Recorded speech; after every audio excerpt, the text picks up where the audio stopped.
Hello, everyone, and welcome to Archaeology. Today, I have another special guest on to talk about archaeology. Joining me today is Mark Miller, who at one point in time was the state archaeologist for Wyoming. Um, so, with that, Mark, why don't you introduce yourself to the viewers and such? Yeah, thank you, Dane. Well, I was a native of Wyoming, lived here all my life, raised on a ranch, and uh, decided to get into archaeology when I went away to college and earned my PhD at the University of Colorado. Came back and worked in contract archaeology for a couple of years, and then the job of state archaeologist opened up in 1984 when George Frizen, Dr. Frizen, retired from the position, and I got the job behind him and kept it for 30 years before I retired. All right. So, with that,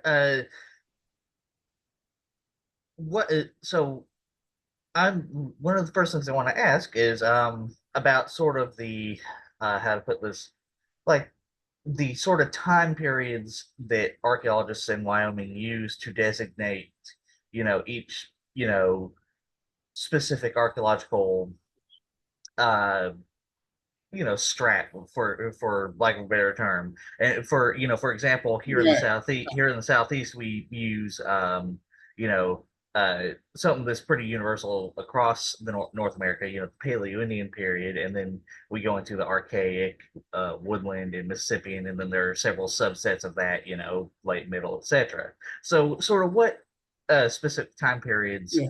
are used in Wyoming?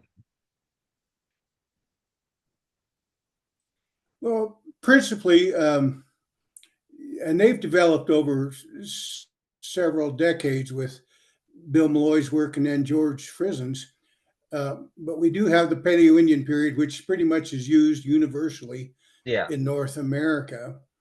Then we have the early Archaic, the middle Archaic, and the late Archaic, Okay. which takes us into uh, the introduction of the bow and arrow and pottery, and that's the late prehistoric. After that, it's protohistoric and historic. Okay. Okay. So it's just Paleo Indian and then archaic and then protohistoric and historic. You said, uh did I miss a Right. middle point? Yeah, okay. All right. Um okay, so that's Early, very middle, and late Archaic. But yeah, no, okay. Okay. you can't Yeah. have Archaic and eat it too. Yeah, exactly. Exactly. Um Okay, and that's very interesting. That is understandably a little bit different than what we have here in the Southeast. As you would assume so. You wouldn't assume that there would be the same time periods that would be categorized for each region, especially regions as different as, say, the West and the Great Basin area versus the American Southeast, which is primarily woodland and uh, swamp and such. So yeah. Um I think there's a lot more cultural diversity when you get into the later periods, and that's why we have regional classifications and stuff. yeah. And in Wyoming, we just it was more hunter gatherer the whole time. Yeah, yeah, exactly. Exactly. Um let's see what I was gonna say. Okay, so why don't you tell us a little bit about your research? Like because I know you at one point were also at the University of Wyoming, I believe. Correct me if I'm wrong. But so tell me a little bit about your research and such. Yeah, I got my bachelor's and master's in anthropology at the University of Wyoming, working under Dr. Frizen. And my earliest field work was with him. I met him at the Scoggin site, which is a middle archaic bison kill in Carbon County, Wyoming. And that was my first field experience. And I was hooked after that. And I worked with him on every every site I could. And he had a tremendous amount of Paleo Indian research in the 1970s, and I was in on almost all of those sites. Then, when I went to school in Boulder, I came back and helped him after I came back. Okay. So I've worked on sites in virtually every time period. Okay. Well, with that, then I guess since you've worked on them all, why don't you give a, if you fill up to it, why don't you give a broader like description of sort of what was going on in each of these time periods? Like explain sort of to the viewers, and also, admittedly to myself, describe sort of like what the archaeology for each of those time periods looks like, and like what people were doing and things such as that. Okay, well, the prehistoric hunting and gathering was the dominant adaptation in Wyoming through time. There were some little changes toward the end, but that's the predominant developmental level. And with Paleo Indian, uh, probably began about 13,000 years ago with Clovis and Folsom and some of the standard Paleo Indian technological types, and they were hunting the extinct megafauna, mammoth, large bison, and other species, and moving actually throughout North America. Mm. Uh, the early Archaic occurred after some uh, climatic warming, after the last ice age and everything, and groups started a broader spectrum of hunting and plant food collecting, we think. Uh, and developed new technologies. And bison were getting smaller, but still larger than modern bison. And that probably lasted till about 5,000 years ago or so. Then the Middle Archaic is what we've known technologically, a lot of it in Wyoming, as the McKean complex. And that's what the Scoggin site was, which was actually on our ranch. And that's how I met Frizen there. And that particular bison kill was evidence of a corral pound. So we have early evidence in the Middle Archaic of building artificial structures to confine animals so they didn't have to rely so much on killing animals where there was a big cliff or a deep Oh, arroyo or something like that. They could they could broaden out into different types of habitats. Uh, the late Archaic, about 3,000 years ago or so, something like that, uh, pretty widely distributed and lots of different game animals. The late prehistoric was introduced probably about 1,500 to 2,000 years ago with the introduction of pottery, the introduction of the bow and arrow weapon technology, and eventually development of uh, what we now recognize toward the end as tribal groups. hmm. Okay. Protohistoric, of course, is where you have indirect evidence of European trade, manufacture metal points or beads or something. And then historic probably started about in Wyoming. I usually use 1804 to 1806, sometime Uh, right after the Lewis and Clark expedition, which occurred north of us. yeah, and that would be fair. Um, And there are over 100,000 sites in Wyoming. yeah, there are over 100,000 sites, you said? Yeah, counting everything, and they're not all significant, but that's how many have been recorded, with probably about 15% of the state systematically surveyed. Oh, okay. All right. That's interesting. That is a lot of sites. I think, that's fairly standard for a lot of North America, having a lot of archaeological sites per state.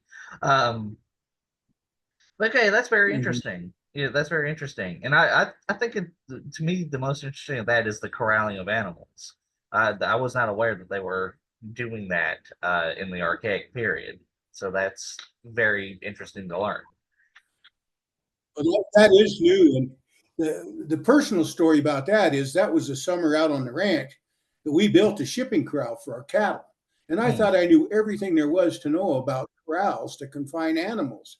And then that winter, we went over and visited with with Friesen, who was excavating the Scoggin site, and I didn't know anything about archaeology. I was a rancher's son, and he Mhm. gave me a tour, and he showed me the post holes, the post molds from that, and described how they used that corral, and I was blown away. I mean, that's literally, that corral is what got me committed to Mm. majoring in archaeology. Oh, well, that's pretty cool. That's very good. That's always good to hear. Especially considering like I as an archaeologist, I oftentimes will go to like uh grade schools and things like that and give presentations on archaeology to kids, because you want to catch them early and get them interested in it as early as possible. And so that's good to hear that that's sort of that happened with you as well. Um, so with that, are there any other archaeological sites that you might want to mention, or that you found particularly interesting in your career? Well, there's the Laprelle Mammoth site, which is in kind of central Wyoming up by Douglas, which some of my colleagues at the university are working on now and have been for several years. We opened that site back in the late 80s and excavated the remains of a mammoth skeleton, but we didn't go much beyond that. My colleagues have subsequently gone in there and opened a large area of the site, and they found areas of red ochre, stone uh, tool production areas, bones of extinct bison, uh, fragments of Clovis projectile points, and it's a major campsite of the Clovis period, and uh, I think it has the potential to have more data on Clovis than just about any other site we know of. And I think this is their last season there. I haven't. I went one year when they reopened it, but I haven't been up the last couple years. But it's going to be a real important site when it gets out in the literature. Okay. Well, so with that, I guess I do have to ask: Are there and I ask this knowing this most of them are actually a little bit further west, but like, are there any possible pre-Columbus sites in Wyoming?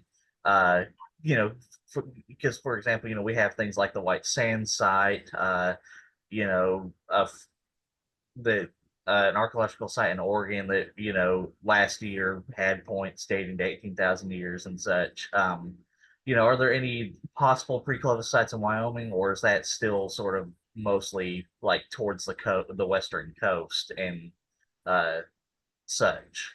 Well, I think there are some sites people have argued maybe pre-Clovis, but nobody really knows what a pre-Clovis looks like. Hmm. And the dating, there's a handful of attributes that pretty much needs to pass muster with the scientific community for them to conclude that it's a legitimate site. And I don't know of any in Wyoming that have really done that with solid radiocarbon dates, Hmm. solid tool assemblages, no question about it being cultural and not natural, and those Yeah. kind of things. So I think the jury is still out. Clovis, to me, Clovis is the earliest confirmed evidence of humans in Wyoming. Okay. Okay, that makes sense. And that would make sense considering that during that time period the coast would have been uh a lot further out due to the sea level. So the pre-Clovis sites would have, well, as one archaeologist I saw a lecture put it, unfortunately, that's where a lot of pre-Clovis sites probably are, is under the water right now, and getting to them is, you know but Well, and other sites, you're right. I mean, that's uh, a factor. yeah, exactly. And that doesn't mean that pre-Clovis sites don't exist, obviously, because, like, again, we have like the White Sand site, which is the most famous one that we have now, but also, like I said, the one in Oregon and things like that.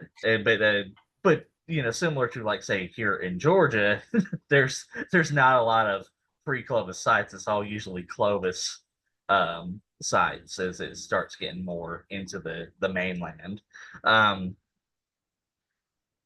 so Now, one thing I do know, having recently been in Wyoming myself, there are a lot of petroglyph sites.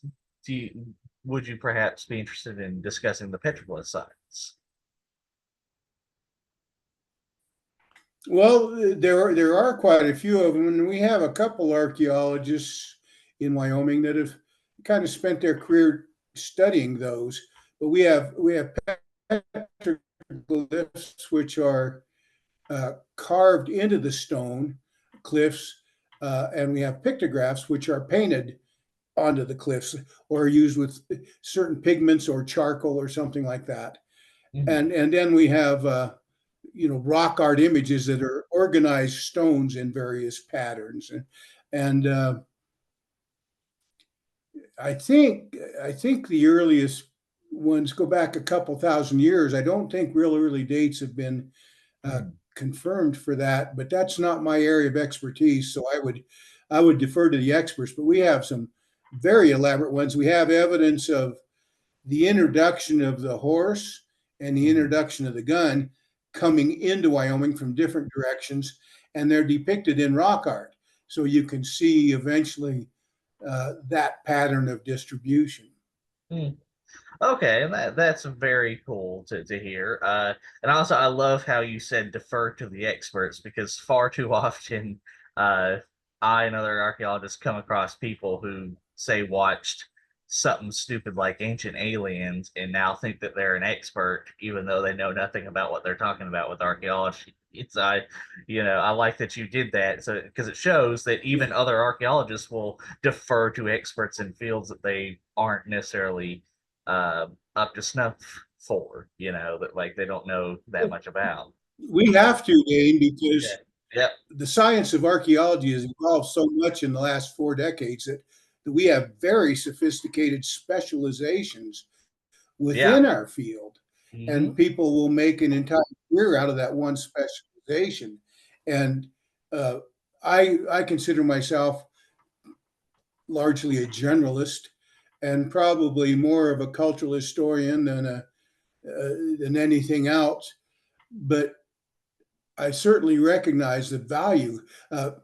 Archaeologists specify or emphasize rock art or Yeah. animal bone archaeology or stone tools, Yeah. remote sensing, and um, it's an interdisciplinary field anymore. And you're crazy if you don't take advantage of it because you can Hmm. only excavate a site once.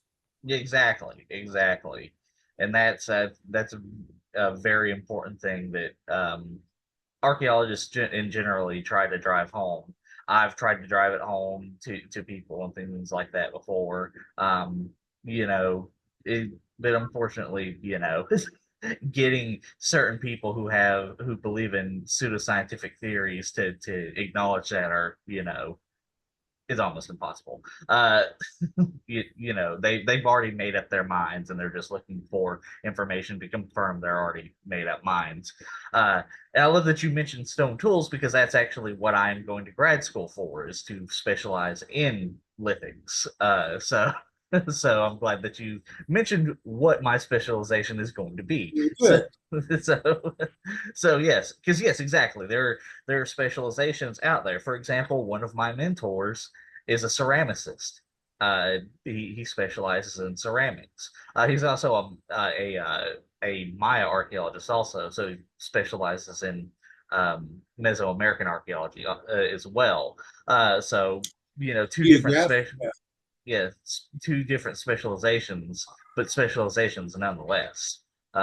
So that's always something Right. that a lot of people don't even know about. Is that like, hey, there are different kinds of archaeologists, so even if we just took away all the other classifications, there's archaeologists who specialize in pre-contact or prehistoric sites, and then the archaeologists practice specialize in historic sites. But even within those, there's I can't even tell you how many. There's at least a half a dozen, if not more, subspecializations in each of those things. So so um, I agree.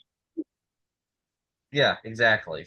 Um, I think that the main specialization. I mean, lithics were always a big thing on the Yeah. plains because that's what most of the artifacts are. But when I was in school, the developing faunal analysis, bone studies was Hmm. really gaining steam because, and in the context of pre-Clovis, the questions were, well, what bone modifications in the archaeological record were produced by humans versus nature? And that spawned a whole area of taphonomy and fascinating studies in that area alone. Okay, that's good to hear. Now on to another thing. So, what are some major events in like Wyoming history, like that show up in the archaeological record? For example, I actually have your book right here, A Hall of Victory. Uh, Oh, okay. yes, that was a gift from uh, well, that was it was a gift, and from who. So, but yeah, but Yeah, so yeah. like so what sort of like I said, what sort of major events like show up in the archaeological record in Wyoming history? Um, you know, of course, using the book I just During showed the you. historic period, We'll say during the historic period, obviously, because obviously we can't know like what was a significant like right? thing necessarily in the proto and etc. Well, the first thing that comes to mind would be a series of military forts that were established throughout Wyoming to protect the railroad. The railroad grade itself, the original railroad grade from the 1860s, is still available. It's an archaeological Hmm. signature across Wyoming. In fact, I can remember looking at one of the early land satellite photos of Wyoming, looking down on it, and you could pick out a black line right through where the Union Pacific Railroad crosses Wyoming. And what that was the coal cinders that settled behind the train as the wind blew them and the train was driving. It created a black line across Wyoming. So there is a lot of material evidence of the railroad, Oh of the wow. forts that were built to protect it, of well, and the historic period. Some Native American villages. We've got some that were used historically, maybe started prehistorically, like the medicine wheel up in the Hmm. Bighorn Mountains. Uh, I think well, in the book you got, Hall of Victory, I traced the campaign route, and that route can be found archaeologically, at least elements of it. Okay. Uh, and then the battlefield itself, battlefield archaeology is a very lucrative, uh, lucrative in terms of producing evidence. Uh, Type of study on the plains now, and we can thank Doug Scott and some of the others, Rich Fox, that did the work at Little Bighorn back in the early '80s, which Hmm. really stimulated that type of study throughout this area. So there's quite a few old homesteads. I think the only thing that would limit the list you're asking for would be the archaeologist's imagination. Okay. Okay. Uh, well, you know what? Why don't I ask about one of the most famous events in Wyoming history? Is there archaeology of the Johnson County War, perhaps? Yes, I haven't worked with it, but there's uh, evidence of uh, I think that barn is where they were holed up is still standing, Oh, really? and there's bullet holes in it. And Nate Champion, the cabin he was killed in, I think it's gone now, but I think there's a remnant of where it was. And Dr. Frizen used to tell us a story about how uh, the start of the Johnson County War, Nate Champion was killed. People would bring in a bone of a horse and say, "This Uh, belonged to Nate Champion's horse." He said, "By the time I counted them all up, it probably was enough for 4 or 5 horses." So, um, the archaeological record cannot be looked at Mm, uncritically yeah, if you want to learn something. of course. You Yeah. can't just say, oh, those are the tracks of an elephant. Well, gather the evidence, the scientific method. And if you don't Yeah. employ it, you're not really going to come up with a Hmm. defensible conclusion. Nope. But yeah, Exactly. there would be evidence. There's homes that were occupied in Buffalo that are still standing during that period, and you might check out the museums because I'm sure they've got artifacts. Okay. Uh, and you could probably go with historic evidence, go to where uh, the events occurred and that sort of thing. Okay. All right. It's it's hard to not find an archaeological record about some events that happened historically. What's hard is to interpret them. Yeah. Okay. Well, and with that in mind, you said that you traced the route of the campaign that is described in A Hollow Victory. What sort of, you said so there's some Right. archaeological evidence of that. What sort of archaeological evidence did you find, or did your colleagues find in conjunction with you and such? Well, there are I had the help of some of the landowners in Wyoming and Colorado that were interested in the history. So I had access to some areas.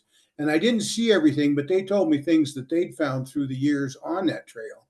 But Okay. you can go out and you can find an occasional wagon part that probably dates to that period. Um, Fortification Rocks in Colorado had a camp there that the infantry stayed at when the cavalry went forward. There were trading posts that were visited, and there's probably remnants there. There are remnants of the route that track, the trail. That was a very popular trade route Okay. down into Colorado from Wyoming. You can pick out parts of the route, and then when you get closer to the battlefield, I mean, the battlefield is unfortunately there have been people that have taken metal detectors to the battlefield and collected stuff and never reported it. But there at one time there was a good archaeological signature of the battlefield. Okay, that makes a lot of sense. Probably very similar to like say tracing the route again here in Georgia, because this is like one of the major events in Georgia history. Tracing the route of say Sherman's march to the sea. You know that there are a lot Mm-hmm. of very similar things to what you just mentioned. And I actually, would you're imagine, yeah. yeah, yeah, exactly. And actually, your last statement leads into something I wanted to talk about. So you mentioned how unfortunately people had taken, or probably still try to in some cases. I would imagine. I'm sure you don't aren't aware of that. You're like directly, but knowing how people operated wouldn't surprise me if they still try to do this. But taking metal detectors to the battlefield. Um, that's something I did want to talk about, was like looting, especially the problem of looting archaeological sites, which is a problem that is endemic uh to this day across the United States. um you know w- for one thing, as an archaeologist, I imagine I already know what your thoughts are, but like, what are your thoughts? And like, what, what, like, what sort of, you mentioned metal detecting, but like, what other sort of does that look like? How frequent is that in Wyoming? Uh, and obviously, it's not going to be an accurate estimation, but like an estimation based off of your best guess, sort of. Uh, Well, it's plenty frequent enough. I started in archaeology, or I was exposed to archaeology or collecting when I mhm, was a rancher's son, and mhm, and riding horseback and seeing an arrowhead, getting down, picking it up, taking it home. But mhm. once I saw those corral posts at the Scoggin site, I knew right away that there's a lot more to the archaeological record than Yeah. having a coffee can full of arrowheads. And I think I don't know the best way to do it. Obviously, just developing a federal law against it is not really helping.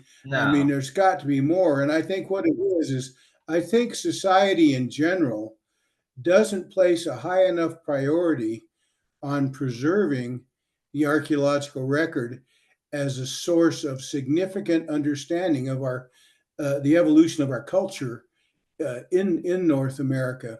I don't think they appreciate that, and I don't know if I don't fault the profession for, but I do think that we have to do all we can in public outreach to show them the value of it and protecting it and preserving it and what you can learn from it. I mean, how there's a level of arrogance in that, and I guess I thought I was the coolest corral builder in Wyoming the day before Dad took me to the Scoggin site.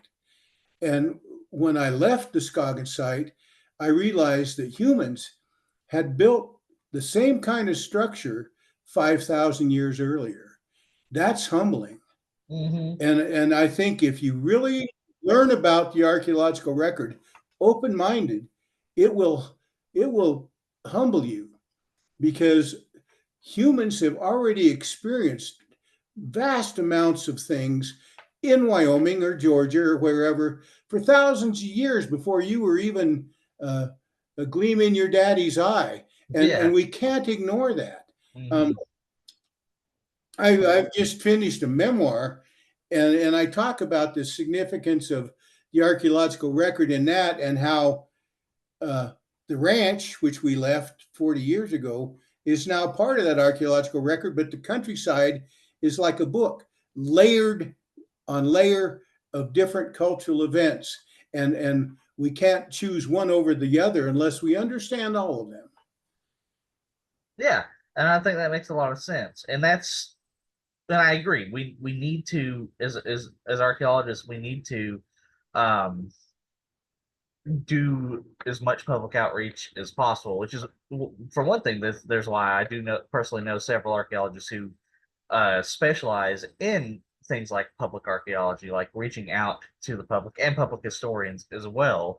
And because again, it's important to reach out because a lot of people, especially throughout the earlier part of the 20th century and before, spent their childhoods, and also up until this point, but especially it was even more prevalent in the early part of the 20th century, spent their time collecting things like arrowheads and things like that.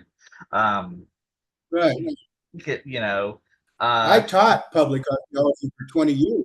exactly, exactly.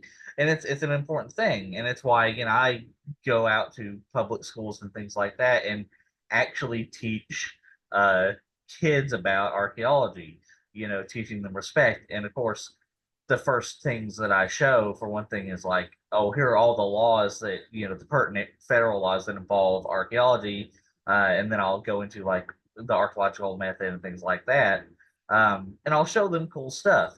Also, admittedly, I will also tell them, no, we don't dig up damn dinosaurs. Please stop asking what my favorite dinosaur I found was, but, but, but that's important, is to reach out because not a lot of people know that. For one thing, not a I've lot of got a people. question for you. Okay.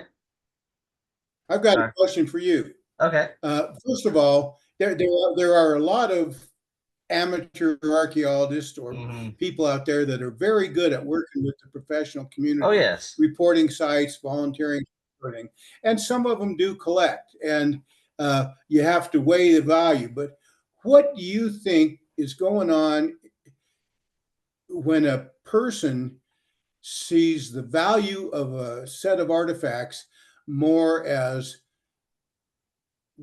their possessions for display or whatever than their potential for understanding human behavior through the scientific method? Why is that so prevalent? Selfishness.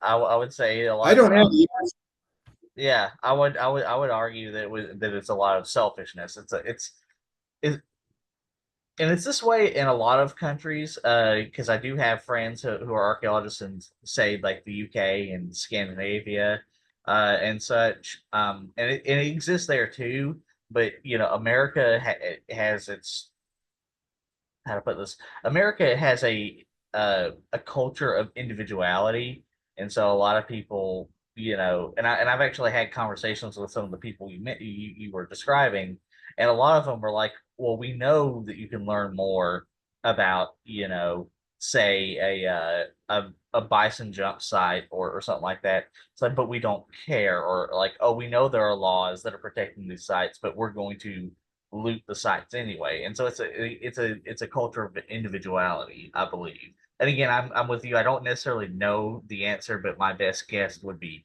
that. And that's sort of leading into something else I wanted to talk about is like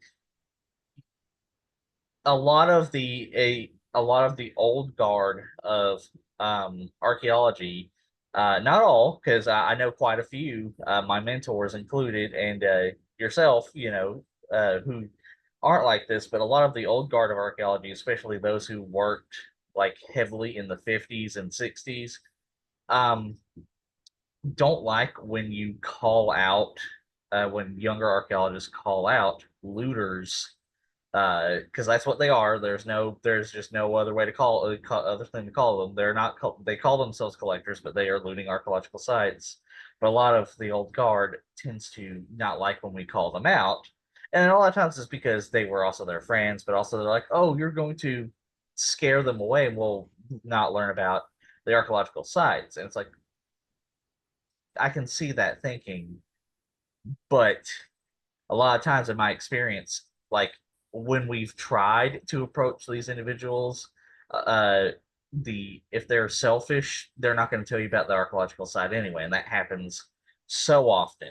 And I've had like right now, currently, I work in CRM archaeology, where we were working with a landlady, like to on a site, and she one didn't want us on the site to excavate it at all, and she wanted all the artifacts that we found to be kept for herself. And so there needs to be a balance between approaching those, like, for example, recently there was an individual who filmed himself finding what he thought was a canoe, and he went out and actually contacted uh, the state SHPO, and also state historical department, and contacted an archaeologist. So he did the right thing. So there needs to be a divide. Like, we need to not tolerate the ones who won't do that. We need to be like, hey, if you're going to continue looting and be selfish, you don't deserve our civility. You need to be called out, and some way stopped. But the ones who will be willing to help us, we need to approach them with an olive branch. And to be honest, I don't know that there's an easy way to accomplish that, because you never know when you're approaching somebody who's like, "Oh, I used to collect arrowheads as a kid," whether they're going to be the person who's like, "No, it's my stuff. I don't care if you can learn about anything. I'm going to keep doing that." Or if they're going to be the kind of person who's willing to learn and willing to actually contact the archaeologists, and things like that. Though I will say that a good way to do that is to be like, hey, if you help us dig up this archaeological site, a lot of the times, the site or the artifacts, the plaque that is dedicated to it in a museum, if it does go to a museum, will mention you as the person who discovered it. You will be mentioned in the newspaper, or the news article, as the one who discovered it. So you will still get some kind of fame and recognition for it. And I think that's something that not a lot of people have brought forward to these individuals as well. So Yeah, we've done similar things, and I think that by and large, most of the public is open-minded about what they can yeah, learn, and I think the profession needs to focus on it, I educating agree. the public to bring them in as a group that can help find sites, help on sites, help protect sites. There's uh, adopt a site programs to where Hmm. people agree to go out and keep an eye on the site to be sure nobody's potting it. Um, the people that don't want to help in any way and persist in collecting for their own personal gain, I Mhm. think I think they're there, but they're fewer, and we need the others to learn about what we're doing so they can help us with those that are more resistant. We can't do it just as a profession because Yeah, uh, they look at us and they kind of, well, that's the profession, you know. And we need avocation to say, no, that's what we need to do. That's how we protect these. I mean, uh, I don't know. It's real important, but our country protects certain artifacts, certain things because of the value to the history of America. And we can't do that with every archaeological site out there, every artifact, but we can certainly get aggressive with protecting the ones that we know are a major contribution to interpreting the past. I agree. I agree. And I think we're trying to do that. Yeah, exactly. And actually, I think most archaeologists are trying to do that. I know quite a few archaeologists who do try to, outreach, whether it's like directly going to a school, or a lot of archaeologists I know personally have social media accounts where they, do videos about archaeology uh, that are open to the public, and be like, hey, here's what we actually do and what we're about, and things like that. Or, you could be like what I did Yeah. last year. I'll tell you another thing about Wyoming. Oh, really? Okay. Yeah. I'll tell you another thing about Wyoming. It's half federal land and half private and state, and Oh, 100,000 square miles. oh, And I knew a lot of landowners through the years, worked with a lot of them in archaeology, and a mhm. whole bunch of them are much better at protecting archaeological sites on their property from looters than the federal government is on their vast holdings because things trickle up to Washington and it takes forever to make a decision. Yeah. I think a private landowner that's dedicated to protecting sites on his land is probably the best way to ensure uh, that they're there for future generations. Yeah, and I again, I think that it is the I agree, and I think that involves the public outreach.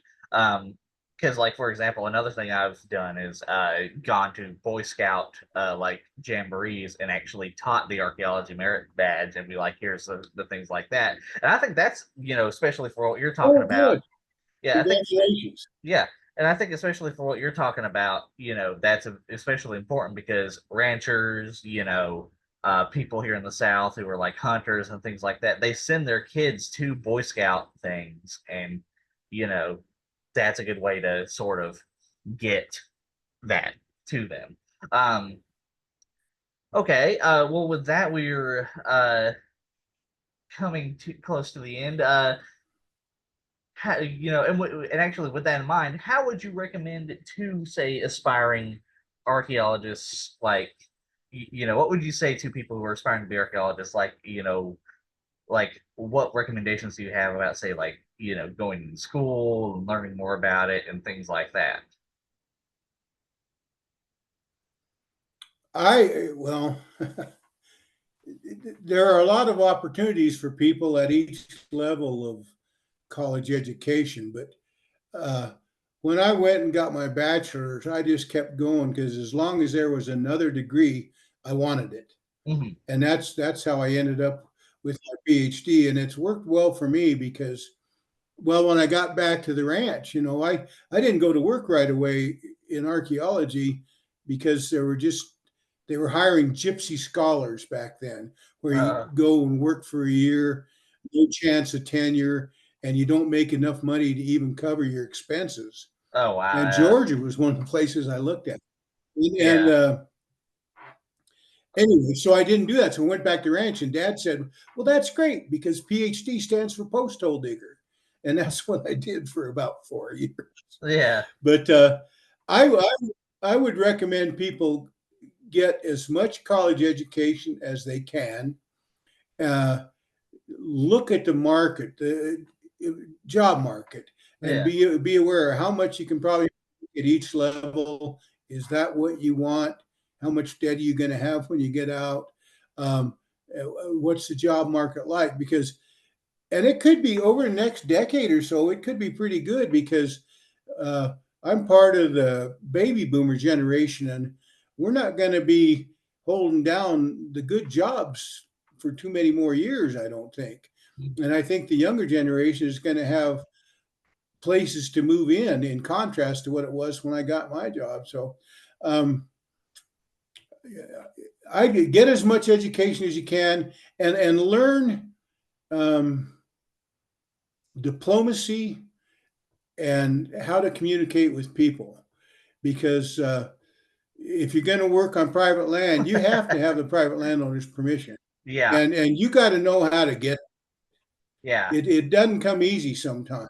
No, it does not. And a lot of times you have to be you have to have a certain uh like for example body language and a certain charisma, and a lot of times it helps. It's Yeah.